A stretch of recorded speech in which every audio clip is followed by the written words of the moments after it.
Class 5 Computer Chapter 2 Types of Software Part 7. Topics for today are: number 1, difference between system software and application software.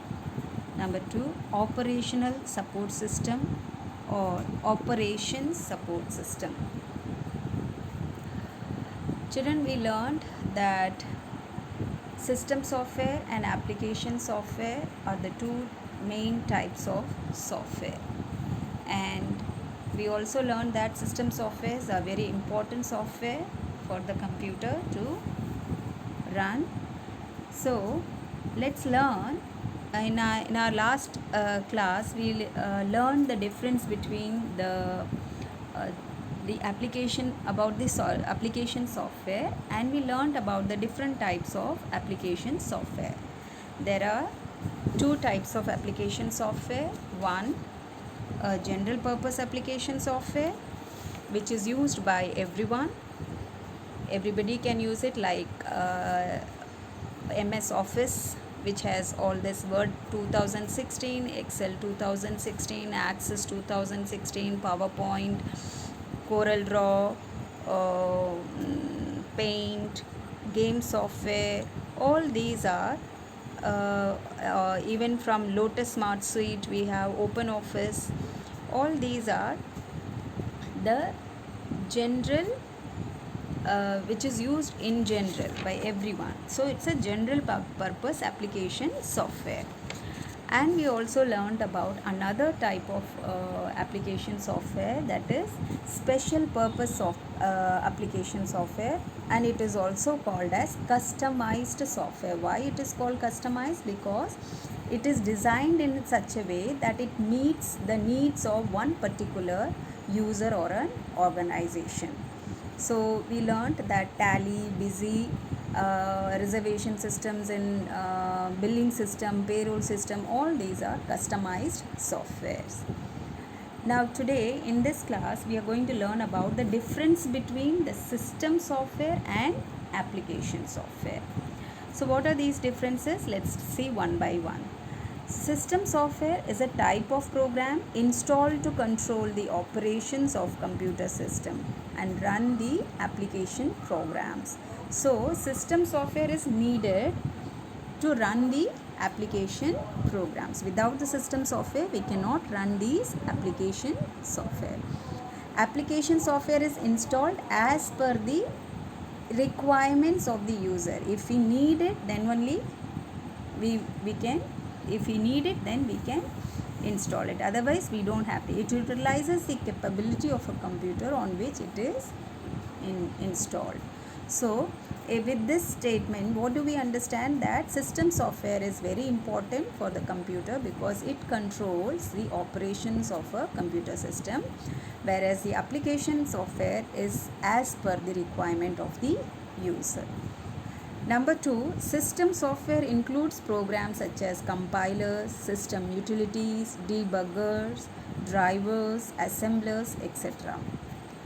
These are the different system software programs, whereas application software includes graphics software, word processors and spreadsheet programs like MS Office, programs like Word, MS Word, MS PowerPoint, MS Excel.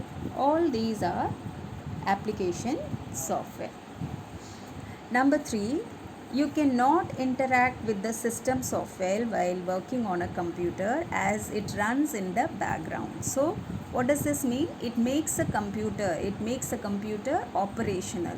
So it's the hardware part which it's running at the background. We cannot see it. It's a system software. It's a program with which we cannot interact. We cannot like clicking, when you work on the MS Word, you click on different icons and all. The same thing cannot be done with the system software because it is run by the computer works on it. Whereas the application software, user can interact. Like if I am working on the computer, I can interact with, means if I click on any icon, it will make the software work for us. It will give us the result. We can see that if I click on bold button, I can see the text being getting bolded. So if I underline something, if I click on the underline icon, I can see that underline action is being done. Number 4, system software can run independently of the application softwares. Means system software is not dependent on application software. It doesn't need it.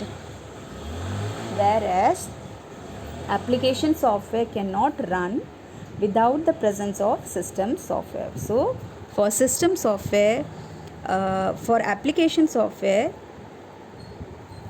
the system softwares are needed, whereas system software does not need any application software. So with this we understand that system softwares are the very important softwares of the computer. Then we come to learn about another software that is called operational support system or operations support system. The short form is OSS. What is OSS? OSS is a special type of software which is installed by the communication service providers. Communication service providers, you understand? The telephones, network telephone system, who provides telephone or the internet services. Yes, communication services service providers to operate, monitor, analyze and manage computer or telephone network system on the client's computer to whom they are providing the service. Operational support system is also called the, like as I told you, it is also called as operation support system. It is often installed on the server computer. So main computer, this software will be installed on the server computer and is mainly used for supporting network processes. For the network processes, it to maintain the network inventory, configure network components, provision services and manage faults, manage mistakes. And you will learn only this much for this topic. It will be dealt in detail in later classes. So that's all for today, children, and your homework for today is write this question in your copy neatly and learn it well. You should know the meaning of what is operational support system, because I have already taught you about the system software and application software, and I have sent you 5 questions on it on Saturday. So I hope you have written all those 5 questions in your copy and learned them well. For today's class, you will be learning only this question. So do it today itself. Don't keep it for don't keep piling up your work. So do it as and when you get it. That's all for today, children. Take care.